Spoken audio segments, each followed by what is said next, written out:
उपस्थित पदयात्रियों,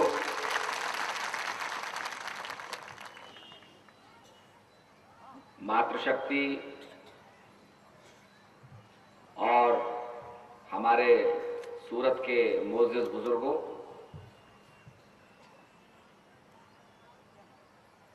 आज हमारी पदयात्रा सूरत के अंदर प्रवेश कर गई है। कल हम लोग सूरत के अंदर जो शहर है उसके अंदर प्रवेश करेंगे और जो लोगों ने अपना मनोभाव आपके सामने व्यक्त किया है उनके विचारों को तो आपने सुना ही होगा। मैं केवल एक बात आपके सामने रखना चाहता हूं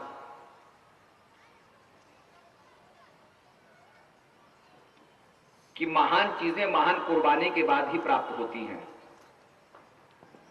great things are achieved by great sacrifices only.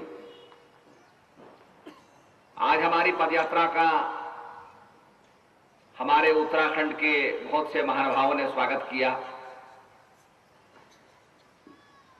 मैं उनको भी धन्यवाद देना चाहता हूं क्योंकि बड़ी वेदना के बाद, बड़े संघर्ष के बाद उन्हें उत्तराखंड राज्य प्राप्त हुआ।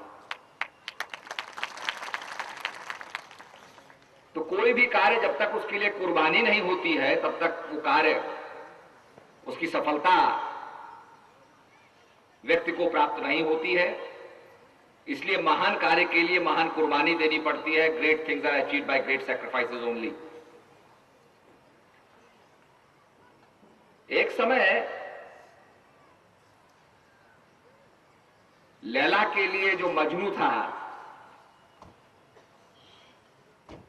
वो एक चौबारे के नीचे बैठा हुआ और लैला की प्रतीक्षा करता था।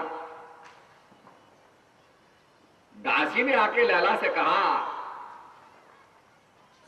कि आपका जो मजनू है चौबारे में बैठा हुआ है, आपकी प्रतीक्षा करता रहता है, बेचारा खाता भी होगा या नहीं खाता होगा, क्या स्थिति होगी उसकी। लैला ने कहा कि मेरा मजनू जो है अगर चौबारे में बैठा हुआ है तो दासी से कहा कि जाओ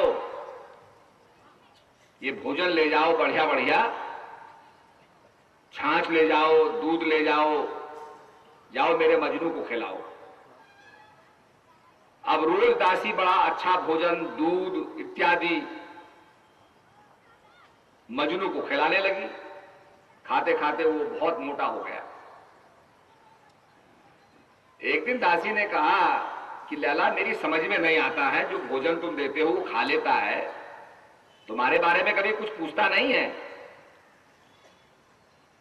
तो जरा देखो जिसको तुम इतना खिला पिला रही हो वो वास्तव में तुम्हारे लिए कुर्बानी भी कर सकता है या नहीं कर सकता है। तो लैला ने कहा बात तो तू ठीक कहती है, तो ये कैसे पता चले कि ये मेरे लिए कुर्बानी कर सकता है, सैक्रिफाइस कर सकता है।